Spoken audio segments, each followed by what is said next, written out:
All right, we're going to play a little short video that's going to introduce our next guest, so check this out.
All right, joining us now live here in studio is 311's very own Chad Sexton. How you doing, man? Welcome to DrumSmack. Yeah, thanks for having me, man. Great show, and glad to be on it. Yeah. I'm glad you're here. I know you're getting ready for the tour coming up soon. When you guys heading out? This weekend, actually. This I think weekend? our first show is Tuesday. Thank you. You were right. And we have a little bit of rehearsing to do before then, but we fly out this weekend. Nice. Yeah. So we all met 8 years ago at the NAMM show on the top of a garbage can eating our food while Gene Simmons is in his, crew is walking around. And then you started the drum store. Yeah. And, been teaching there ever since. And now at the end of this next week, you're going to be closing its doors. Yeah, it's amazing to think that that's 8 years ago. Yeah. Because I remember that like it's like 3 years ago. So it's such a it's such a big part of the drumming fabric here in town, and I don't think there's enough thanks that could be given, and to all three of you, because I mean it's just been such a wonderful thing, and I just hope maybe there's one day in a situation where we can, maybe have it happen again. You know what I mean? Yeah. What are some of the things you learned from it? Well, I first opened it, Don't open a small business in Los Angeles. One. Yeah, we started it because we grew up in Omaha, and Joe Voda had a great drum store there, and I thought LA was kind of missing that, and times change, and it was just, it's a little difficult to get in the business now, but we had a great run, and we did. And I think we accomplished what we were setting out to do, and it's sad to see it go, but we gave it a good shot and met a lot of great people, and a lot of good things come out of it, especially like this show here. Yeah. We're gonna try to keep the hang and the network going, and Oh, sure. Now taking now you as a player, now what came first, the drum line or drum set? That would be drum set. a red sparkle majestic, and quite a long time ago, and and just stuck with it, started taking lessons, and followed it through, and it was huge interest, and then my mom started working at a drum store, and so that just helped keep it in the family, and keep it going. And then I suppose like drumline came into my life maybe around 82 or 83. Okay, so great. Yeah, 83 maybe. Yep. Yeah, so it's... And at the time, what were you listening to? Like, what were some of the bands and stuff that you're listening to at the time? While you have the drumline on one side, and... I would have to say there was a lot of Mahavishnu orchestra. Really? With Narada Michael Walden and Billy Cobham, and of course a lot of Frank Zappa. Yeah. And Missing Persons as well. A lot of Terry on the playlist, and just all the greats. But back then it was probably mostly Mahavishnu, Frank Zappa. I grew up on Kiss, before that, and Led Zeppelin. And so, yeah, I just think it's a combination of all those things that helped develop my style. And one really special thing out of the many about you is that when you hear you playing, automatically know it's you. And a lot of that distinction comes from your snare sound.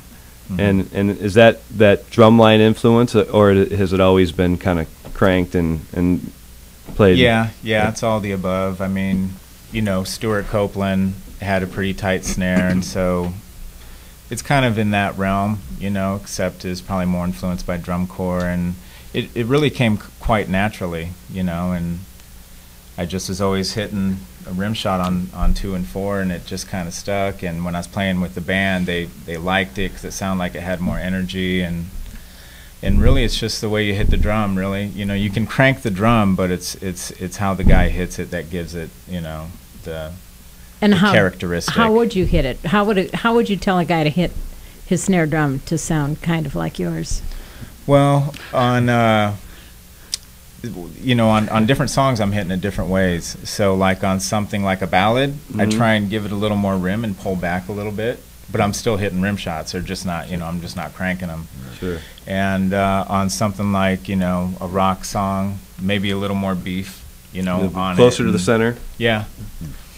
But that's really the only difference. I think it's just practice and do what comes natural to you, and you get your own snare sound and everything. And how influential was playing drumline on your playing, rudiments, all that? I mean, obviously drumline's very hardcore, very disciplined, right? And massive chops. Yeah, I think it was a huge influence, and it more than just my snare tone or any of my tones. Really, it was just more of listening in an ensemble and having rudiments and nice picture of you. And so there's a lot of things to learn from drum corps and drumline in general, but including tones. But yeah, it's more of learning how to play with an ensemble and stuff like that. That helps carry over. Sure. You want to take a call real quick? Yeah, let's try it. All right, caller, tell us what your name is and where you're calling from. I'm calling from Hawaii. Oh, my goodness. Oh, wow. Aloha. Mahalo. Mahalo. You have a question for Chad? How are you guys? Hey, man. Yes. Yeah, you got him right here. Go ahead. How's it going, Chad? It's going great. How's it hanging in Hawaii? Oh, my gosh. Amazing. I'm in the Navy, so I'm doing my time over here, but I'm originally from Atlanta. Oh, wow. So, awesome city, Atlanta. Yeah. It's very awesome. It's great talking to you guys. I'm glad I got online. I had a couple quick questions for you, Chad. Sure. Okay. First question is, you guys are about to go on one of many long tours. What do you do on the road just to stay calm and maintain posture, I guess? Just to, ease yourself before all these shows, multiple nights in a row. Right. Well, you definitely want to warm up, and warm your muscles up. and some guys do that differently. I happen to just get my muscles loose. It's just a real light warm up. I just start with eighth notes on each hand, and just kind of let the stick go. I don't try and squeeze it really strong or try and muscle it in there. I just kind of warm up a bit, and that helps. And you got to stay hydrated. And during our shows, I guess it's just more of like your stamina, that you got to pay attention to, because you want to. Yep. In a show like mine, at the end, you want to have a little bit of energy left to, rock it out, as they say. And so. Oh, I hear you. I hear you. Okay, and my last question was, what you guys' set list already are full of surprises. Is there anything in the works or something special we all should be able to look forward to this summer? Without giving out. Yeah, we all do a unison drum solo together, so there'll be a new one of those, and and really that's pretty much going to be it. We don't have new music yet that's released. We have been working on 13 or 14 songs in the studio. That'll be hopefully released next year sometime. But in terms of the tour, it's going to be a new drum solo and going out with G Love and Cypress Hill. That is awesome. Yeah. That's awesome. And last note to leave you with, just huge fan of the song Right Now. So put a bug in the band's ear. Maybe, I don't know. I'll be in Atlanta this summer. So yeah, all the way back from 1991. That's right. Wow. That's right. Favorite song ever. So awesome. Thank you so much. Yeah, thanks for the call. Thanks for calling in, and thanks for your service. Have a good night, guys. You too, man. Yeah, you too, man. Thanks. So he brought up a really good point. I mean, about balance and conditioning. When when you're playing, I mean, how many bottles of water you going through in a night, and how hydrated you have to be that day to do that for an hour and a half? Yeah, I tend to do it earlier in the day. If I do it right before I play, you tend to get bloated, and then you have to use the restroom, and that doesn't work in a longer show. So yeah, I tend to do it during the day. I think it's best. Everyone's different, but it works best for me that way. So cool. Well, you're listening to DrumSmack here on T Radio V. We're talking to 311's Chad Sexton. We're going to take a quick commercial break, and we'll be back with them shortly. So stick around. Welcome back to DrumSmack here on T Radio V. We're with 311's very own Chad Sexton. So before we went to break, we were talking about conditioning and stuff. Mm-hmm. When you're on the road, or actually when you're not on the road, how do you have a weekly residual where you're playing a lot, or do you kind of just chill, let them just kind of?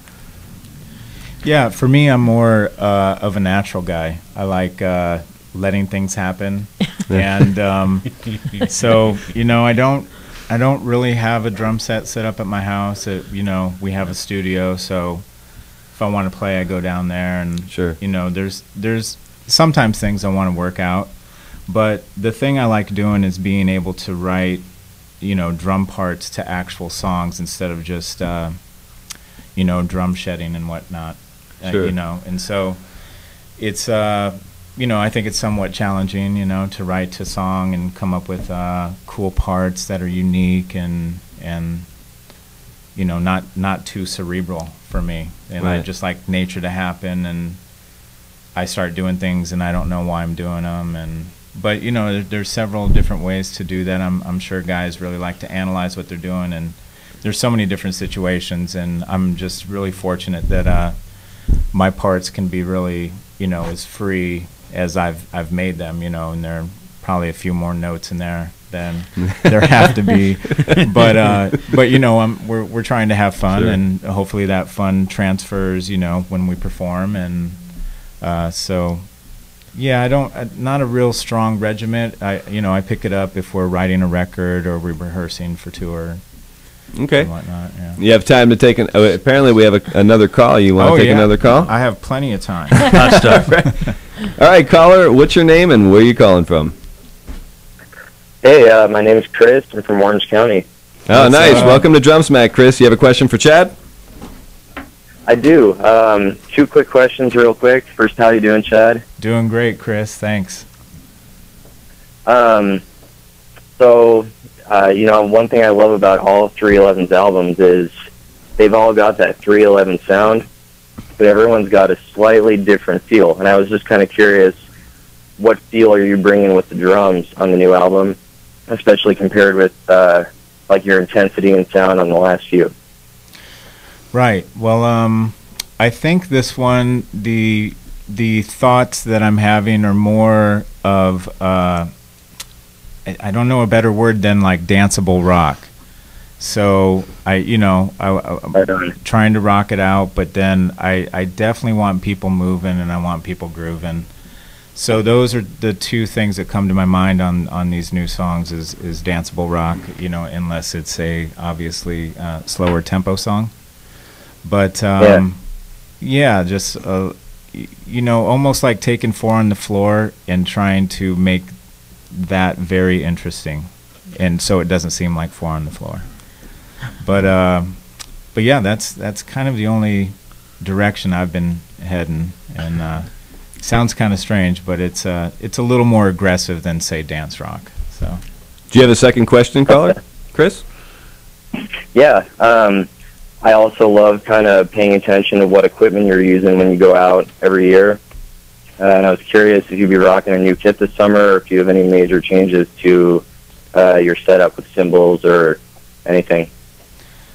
No real changes in terms of the gear. I actually might lose a few pieces of gear to go out, because I've been going out with this monstrous kit. And so I think I might actually get rid of a few pieces, but I am going out with the same Pearl that I've been going out with the last couple years, which I absolutely love. And but no real changes. Other than new sticks. Other than new stick sticks, I have these. Vader Sticks was kind enough to make me Chad Sexton custom pair of sticks, and that's kind of the new thing. But besides any major changes at this point, it's not right now. Well, Chris, thanks for the call, man. I appreciate. Thanks for calling in. Thanks, Hey, Chris. thank you very much. And the free floater killed it on the cruise. That sounds so sweet. Awesome. Nice. Yeah, I'll be bringing that one. Nice. Thanks for your call, Chris. Thank you. Thanks, bud. So, go Chad, ahead. I know when you're recording, from what I know, you record the drums first. And what the question I have is, do you write charts for all those songs, or is that just in your memory? No. Yeah, most of the time I'm doing the drums first, and no, this is just from memory.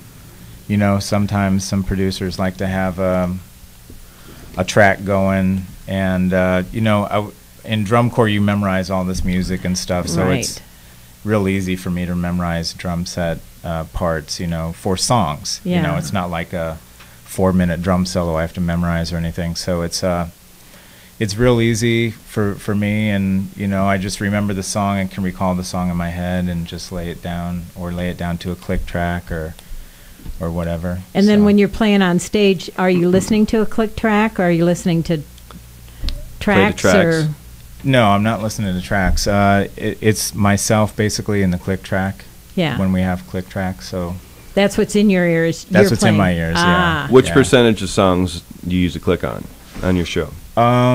Well, if there's tempo changes, then obviously we're not using the click. Right. So that's only a few songs really. So a lot of the songs we're doing click track. Yeah. We go to different venues and it sounds different, and it just helps keep you on par, because your daily schedule is different every day. So some days you are tired and you'll be on the stage and I'll have the click track and be like, this can't be right. Right. Because I can't keep up with this. This can't be right. And I'll double check, hey, is this right with my guy? And he's like, yeah. Mm-hmm. And then there'll be times where I'm like, I can't play this slow. This has to be wrong. And he'll be like, no, it's on. So it's just, some days you have more energy, and that's good for music too. That's good for music too. But we like to kind of give the audience the same kind of tempo and energy and feel that they heard on the records, and so that's why it's important to us. And we know they can get musicians can get turned around or start hearing different things in different rooms and this and that. So, and plus you feel different every day. Yeah. So. Yep. Really quick, what are some of the things that you do besides playing drums? Like, I know you mix records. I mean, you mixed the last couple albums for the band, right? Is that right? A lot of material for it? Yeah, I mixed the last record for the band and have done that for bands. And, I like working on music. I'm going to work on a film coming up here. And I like gardening and growing avocados. And, you have, like, several hundred trees, I hear? Yeah. It's a fun thing. Avocados on everything. Yes. Yeah, exactly. Thank you, Rich Redmond. Yeah, right. That's right. Yeah. And really, one last quick question. I asked everyone tonight, and what skill sets do you think going into the future are players going to need to have? Let's say a drummer's out there and it's like, I play, I practice, I'm good. But what other skill sets do you think that people are going to need to acquire to be successful in the future? Well, I just think being yourself, because trying to be something that you're not and trying to, shed it out a lot, which is very beneficial, but just when they get in the studio, I think they'll feel a lot better if they're just like they're themselves and they do the best that they can, and it's it's going down like that versus did I practice this enough and did I do this enough? So because they can get machines to do that stuff, and if they want it like that, but just being yourself, that's where you're going to get some substance that's worthwhile. Great answer. Yeah. Chad, thanks so much for coming on the program, thanks for man. having me, man. Great. Chad Sexton, everyone. That is our show tonight. Want to thank Randy Spenlove, Rich Redmond, Linda McDonald, Mike Murphy, Max Sexton, everyone here at the T-Radio V studios. Tune in next week. We're going to have Mike Duffy and maybe Floyd Schneid on next week, the Three Dog Night drummer. So see you next week. Remember to be the change in the world that you want to see. Good night, everybody.